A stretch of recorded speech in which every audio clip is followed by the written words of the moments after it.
No organisation needs a high-performance tech stack more than an F1 team. In this conversation, we look at how Aston Martin F1 have the correct infrastructure to implement the latest tech solutions and how Cognizant ensure their clients remain at the cutting edge, whilst also looking at how others can apply similar learnings to their industry. Naveen, Sid, it's good to see you, good to have you here. I'm going to start with you, Sid, if I may. Can you walk us through the core layers of AMF1's tech stack and how they work together to deliver peak performance during race weekends for the team?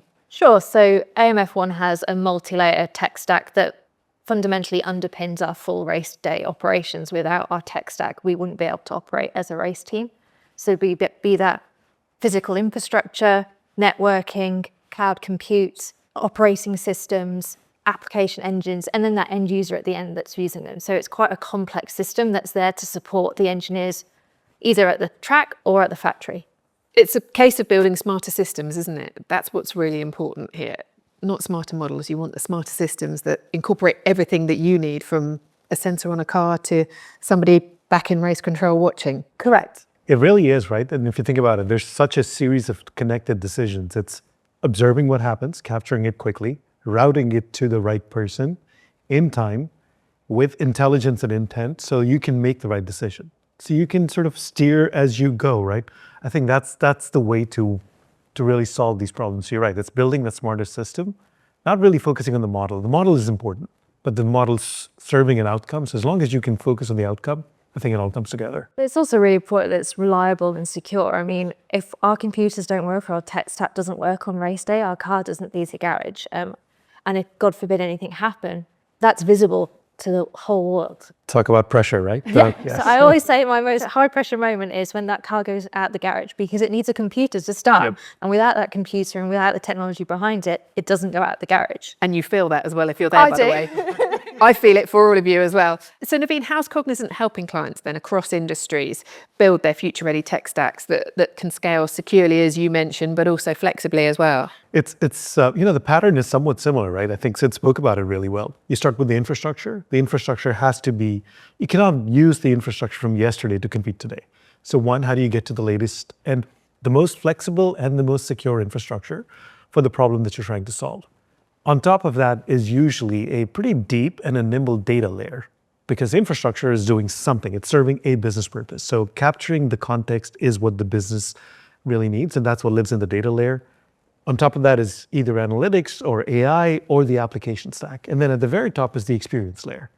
All of this is meaningless if you don't build with the experience in mind. So our starting point usually is to see how we can put each of these layers together and then make sure we tie it from the bottom to the top, right? So the experience first, the intent, the smartness that we were speaking about, and then the infrastructure that scales up and down very quickly with reliability and security built in. That's sort of the secret sauce. And that really resonates. I mean, in terms of what we require for a tech stack, it has to be flexible, because engineers might have a bright idea the following week, and we've got to be able to scale to support that bright idea when we go racing. Can you give us a real world example? I mean, look at what we do for banks, right? Every large bank has a number of credit card systems that they run, and think about the number of credit card transactions that come in. And it used to be, they would just be physical swipes that would be batch uploaded. At the end of the day, well, no one does that anymore. So now they flow in not only from the internet, but from phones and computers and actual physical transactions. So just hundreds of millions of transactions flowing in over a short window of time. It's easy to say we'll let everything through, but then that's where you get fraud. So how do you then build up a stack that lets you bring in all of that data, analyze it quickly, flag out the ones that are potential for fraud, stop those from happening, but at the same time, let the good transactions, the valid ones, go through. So that's an example, right, of the kinds of things that we build. And you want to do this again. I'm going to go back to the experience. You want to do this quickly. You don't want someone waiting at the register for a minute or two for an approval. This is one of those things that we see day in and day out with our clients. On the information that you get, on the work that you do, how do you manage the ingestion and the analysis of the terabytes of telemetry data that you get across the race weekend, but also keep the systems fast and secure? So it's about prioritizing what data we need and when we need it.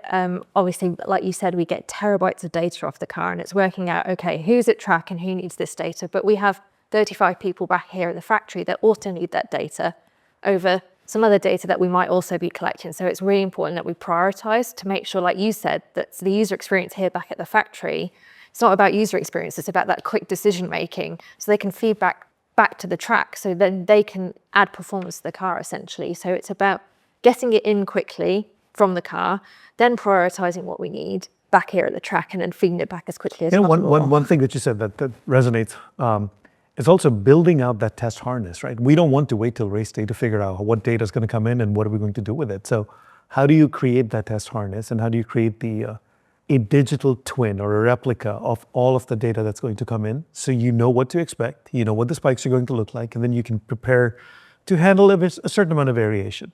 We're not saying build just to the twin, but having a digital twin gives you a little bit of a head start in creating the right infrastructure, the right models, and essentially making sure there's no surprises in the experience.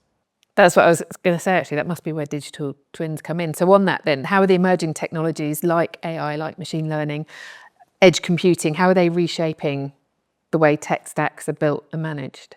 I think it's all glued together, right? So the digital twin is the capability to create what we think the real world would look like. So having that allows us to create those meaningful data sets that can be used to train your machine learning and your AI models.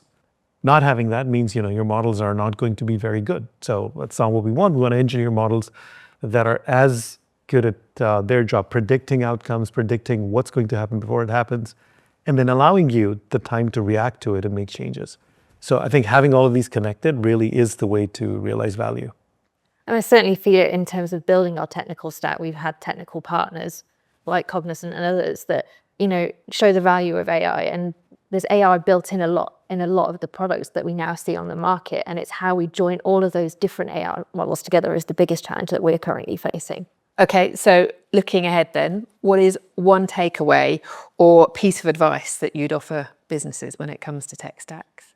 Tech stacks are not static. The tech world moves. It's in some ways, Moore's law used to be the number of transistors on a chip would double. I think we have to find a good parallel to that for tech.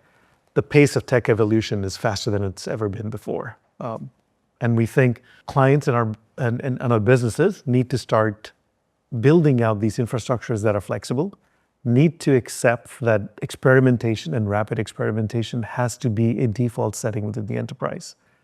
And then you have to very quickly learn. You have to very quickly bring it into the mainstream. And when an experiment doesn't work out, be as quick and be forgiving about the experiment and move on to the next one. So I think that need for rapid experimentation and the ability to do it at scale is critical now. As our team principal says, fail fast. We want to know if it works or it doesn't, but just work it out quickly, Yep. right? And then we can pivot. And that's why, like you said, tech stacks that are flexible really help with that. Formula One, though, has always been at the forefront of technology, but are you seeing other industries that are being a little bit slower maybe to realise the opportunities? I think everyone's on their own journey. Every industry's at a different starting point, has a different set of pressures that they're dealing with.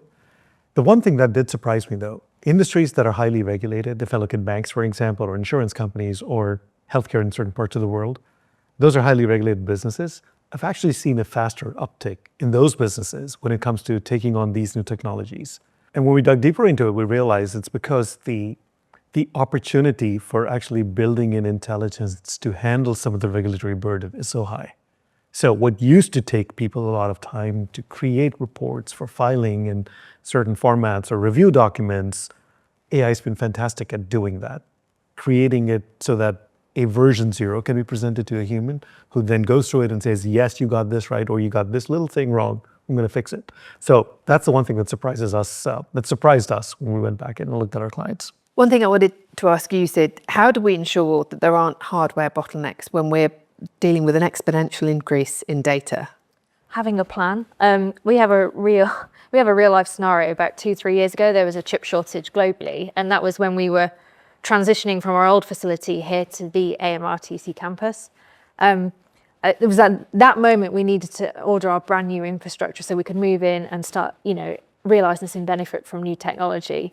And at that point, we couldn't get anything in time. So we very quickly had to pivot as a whole IT organization to a cloud computing strategy. And how do we migrate what we've currently got into the cloud, ready for people when they move into this new facility? We still get, though, an exponential increase in data. So if the team of 35 people hasn't increased in size, how do you keep up with it? No matter what we do, the amount of data that we're all processing that's going to keep increasing. So I think one of the things that we've started to do is start building agents, AI-powered agents, that can actually take on the activity of processing this data and highlighting things that the humans should be focusing on.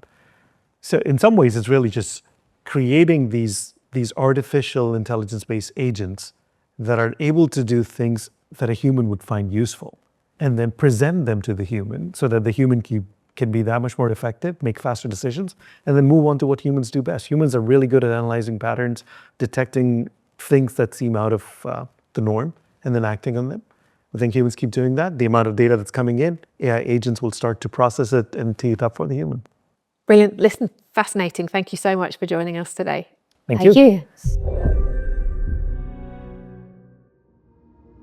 Managing an exponential increase in data whilst ensuring you have the very best AI tools at your disposal is only possible if you have the right tech stack solution. Cognizant's cross-industry knowledge helps its clients ensure reliability and resilience in a world with ever-increasing technological demands.